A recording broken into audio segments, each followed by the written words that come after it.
My name is Kadel. I am West Coast Ambassador and staff blogger for winelog.net. We're a social wine tasting notes website.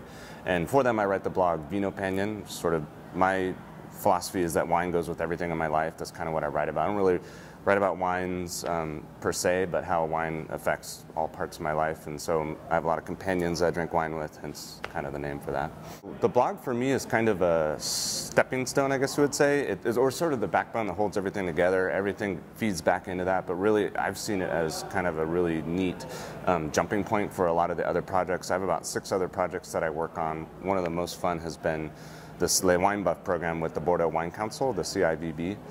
And their whole point is that Bordeaux, 99% is not Mouton Rothschild. It's not the super expensive stuff. It's the stuff that they drink every day, what the French drink every day, and they want the U.S. to know about that. So as Le Wine Buff, there's 6 of us, we had the chance to go over for 6 days and meet the Bordelais and really get immersed in Bordeaux culture and try the wines and different appellations. It was truly special opportunity, but again, it was something that totally just came out of the blog that I started 3 years ago because I like wine, and that's really all how it got started. I've always written throughout my life, kind of up and down, picking it back up, and what I realized is I never really had a subject that I was truly focused on, and for me that became wine. And so about 3 years ago I started a blog on MySpace, not expecting anyone really to read it, but just to put something down, and that something ended up being wine. And my passion really took off at that point, but I realized I wanted to expand it pretty quickly, and I didn't think just writing on my own would do it. So I started looking for opportunities where I could sort of gain instant credibility.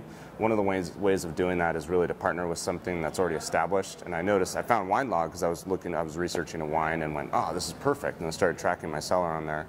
And then I realized their bloggers weren't really posting much. And so I started asking them and trying to communicate with them to see if I could write for them, and I did. And then once I sort of had their wine, their name behind me, had their business cards, everything opened up, and people really wanted to talk to me. They wanted to get their wines up there.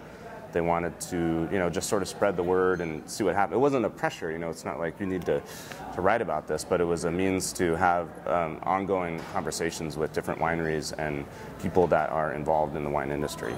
And that's been just an incredible boon. It's like I went from here to much higher level of having exposure to experiences I wouldn't normally would have had, and then once Twitter got in the fold, it's like everything exploded, so in a good way.